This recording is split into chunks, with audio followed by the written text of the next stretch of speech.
இந்த இடம் முழுக்க கிழக்கு தானே. இப்படியே இங்க ஆரம்பிச்சு தென் துருவத்தில் ஆரம்பிச்சு வட துருவத்துக்கு போகும். குர்ஆன்ல ஒரு வசனம் வரும், ரப்புல் மஷாரிகி வல் மகாரிபி வமா பைனஹுமா.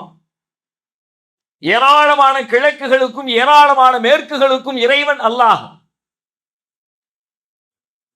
எத்தனை பேர் முந்தி எப்படி புரிஞ்சுக்கிட்டாங்கன்னு தெரியாது. அப்பமெல்லாம் இந்த மாதிரியான அறிவெல்லாம் இருந்துச்சா இல்லையான்னு தெரியல.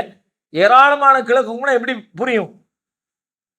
ஒரு கிழக்கு கேள்விப்பட்டிருக்கோம், ஒரு மேற்கு கேள்விப்பட்டிருக்கோம், ஒரு தெற்கு கேள்விப்பட்டிருக்கோம், ஒரு வடக்கு கேள்விப்பட்டிருக்கோம். ரப்புல் மஷாரிகி வல் மகாரிப், ஏராளமான கிழக்கு ஏராளமான மேற்கு.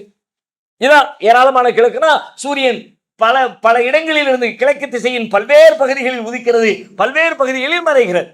அதனாலதான் ஒரு குறிப்பிட்ட காலத்துல வெயில் நமக்கு நெருக்கமா இருக்கு, வெயில் ரொம்ப தூரமா இருக்கிறது. இந்த துருவத்தில் வாழக்கூடிய மக்களுக்கு எல்லாம் பாத்தீங்கன்னா 6 மாத காலத்திற்கு முழுக்க வெயில் இருந்து கொண்டே இருக்கிறதும் இருக்கிறது. சில மக்களுக்கு சில காலங்கள்ல 6 மாத காலத்திற்கு சூரியனே வராத அந்த பகுதியிலிருந்து இந்த பகுதிக்கு வந்துருச்சுன்னு வச்சுங்க, இங்க ஒதுக்கி இங்க ஒதுக்கி இங்க ஒரு 6 மாசம் ஓடும். இந்த 6 மாசம் இந்த எட்ஜில் இருக்கிறவன், இந்த கடைசியில் இருக்கிறவனுக்கு சூரியனை பார்க்கவே மாட்டான். 6 மாசம் ஃபுல் இருட்டு. பிறகு இங்கிருந்து அப்படியே வந்து இந்த பகுதியில 6 மாச காலம் போய்கிட்டு இருக்குமா, இந்த பகுதியில் உள்ளவனுக்கு ஃபுல் இருட்டு. இவன் முழு வெளிச்சத்தில் இருப்பான், இவன் முழு இருட்டில் இருப்பான். இரவு பகல்னு கிடையாது. 24 மணி நேரத்துக்கு இரவு பகல் கிடையாது. 6 மாசத்துக்கு இரவு, 6 மாசத்துக்கு பகல். அவ இந்த ஓட்டத்தை கவனிக்கிறார். அவர் இந்த பில்டிங் கட்டினவர் என்ன பண்ணாரு, ஓட்டத்தை கவனிச்சுட்டு கரெக்டா அக்டோபர் 2ஆம் தேதி எந்த புள்ளியில இருந்து உதிக்கின்னு பாக்குறார். அந்த இடத்துல கரெக்டா ஓட்டையை போட்டாரு, நேரா வெளிச்சம் வந்து விழுந்துருச்சு. அப்ப அது சீராக ஓடுகிற காரணத்தால முடிஞ்சிச்சு. அது என்னைக்கு எங்க போகும் தெரியாது பண்ணா, திடீர்னு பார்த்தா தெற்கு இருக்கும், திடீர்னு பார்த்தா வடக்கு இருக்கும், இந்த கடைசியில் இருக்கும், அந்த கடைசியில் இருக்கும். அதுக்கெல்லாம் ஒரு விதி கிடையாது, ஒரு ரூல் கிடையாது. அப்படின்னா அவரால் இப்படி செய்ய முடியுமா?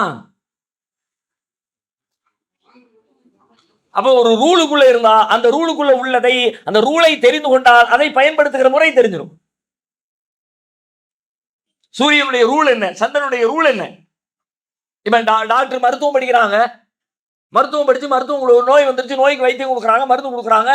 மருந்து கொடுத்த உடனே நோய் குணமாயிருது. எப்படி குணமாகுது? இந்த பாடியுடைய ரூல் தெரிஞ்சிருச்சு அவங்களுக்கு.